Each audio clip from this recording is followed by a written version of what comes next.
In today's video, I want to talk about the Croatian peer-to-peer marketplace Hive5 and why, based on my own research, I would urge investors to keep their hands away from the platform at this point in time. In case you haven't heard about Hive5 yet, the Croatian marketplace was founded in May 2022 by the Lithuanian holding company UAB Hive Finance. On the platform, investors can invest in both consumer and business loans while earning a return of up to 14%. The holding company is owned by two shareholders. We have on one side Andrius Rupsis, successful founder of GPS company Ruptela, who owns 65% of the company shares.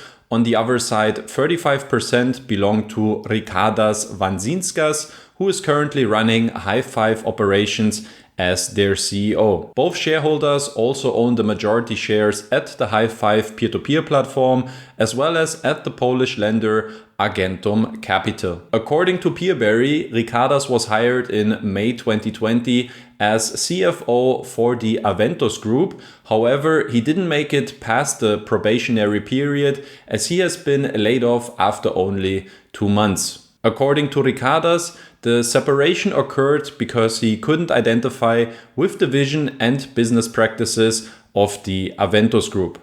My journey with Aventus was very short. I would rather say it was very short, interesting internship. So we had a different vision and approach together with the founders of Peerberry. I believe I was promised some different approach as a person and as an employee of organization. However, I guess those were just short-term promises. You know, the philosophy doesn't change over the day of the founders. I was lacking of some decent transparency into the business. I think that the approach of the former founders was something else which should be done in this market. Now let's talk about the risk aspects at Hive5, some red flags, and why I personally would keep my hands off from the platform. Number one, we have a strong conflict of interest on Hive5 since both lenders on the marketplace are owned by the shareholders of the platform. This goes for the Polish lender Express Pożyczka, which belongs to Argentum Capital, and for the Lithuanian company Ruptela, which is owned by Andrius Rupsis since 2007. A second aspect is that we have no audited financial reports so far, neither from the platform itself nor from the lenders on the platform or the holding company. This might be especially interesting though, since Hive5 CEO Rikardas claimed in our interview that the company would already be profitable on a group level with only a 2 million portfolio in Poland. With the loan portfolio nearing to 2 million euro, this is where we become group level profitable. Considering all costs for 20 employees, marketing and IT expenses, this seems to be a questionable statement. The only idea I could have as an explanation would be that a large part of the expenses are covered by Ruptela,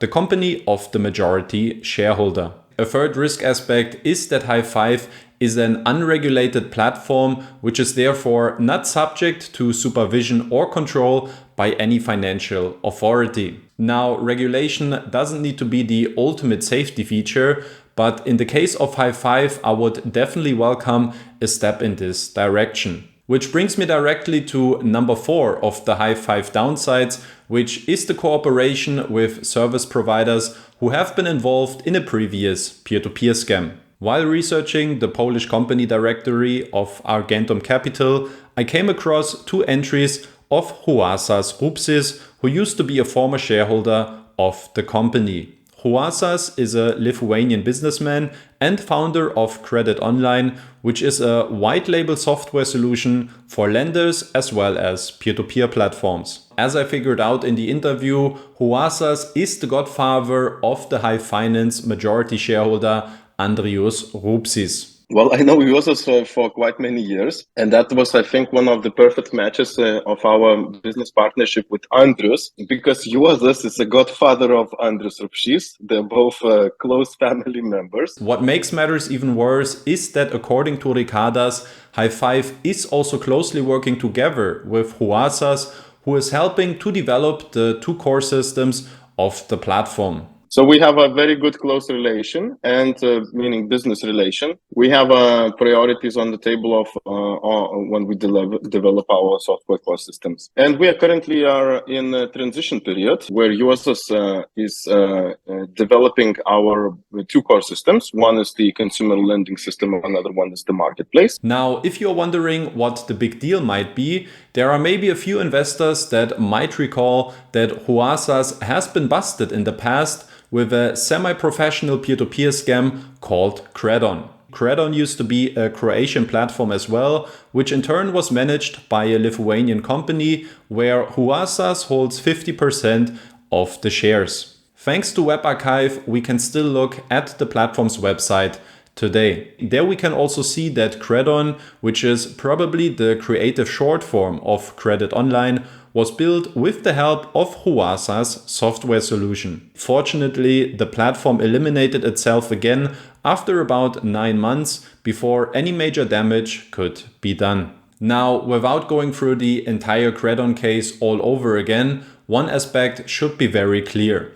A platform that has such cross connections and that obviously cultivates business collaborations with solution providers of this category should not be surprised if this doesn't reflect very well on the ethics and the reputation of a new peer-to-peer platform. And lastly, to round off the high 5 disadvantages, the platform only started operations in September 2022, which means they have a very little track record. But honestly, to me, it's not only about the cons that are clearly outweighing the pros. I also struggle to find clear benefits and USPs why investors should give a chance to the platform. When I asked Ricardas about it, he named me 4 USPs, which to me do not apply. Benefit number one is that we are a team of experts. None of us are amateurs in this business. We all come from the online finance and also P2P marketplace business. With all due respect, I don't want to undermine the professional qualifications of the team members, but the truth is that both shareholders have just very limited experiences when it comes to the lending business or the operation of a peer-to-peer platform. And how this would separate them from other competitors is also something that I find very hard to see. The second one is that with the big difference from the other existing and even the large platforms, we have always something to offer because we're growing. So that means that there is no cash drag for our investors and they have a plentiful to select from the consumer and business loans. Well, I guess not running into cash drag issues while having less than 1,000 investors shouldn't come as a big surprise. I think this is rather a matter of too little demand. Another thing that we have with a big difference to the other market participant, we have a unique scoring system. In Poland, we have a huge scoring engine. With the help of it, we manage our default to twice lower levels of default than in comparison to the other market players in Poland geography. A unique credit scoring system sounds definitely good.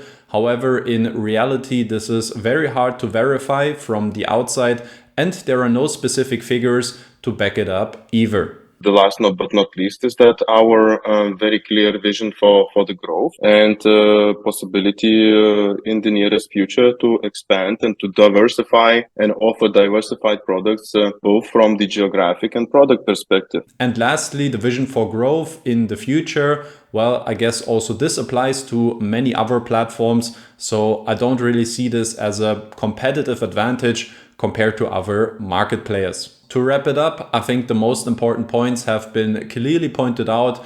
We are dealing with an unregulated platform from Croatia that has a very little track record, where there is no financial transparency in the entire holding structure.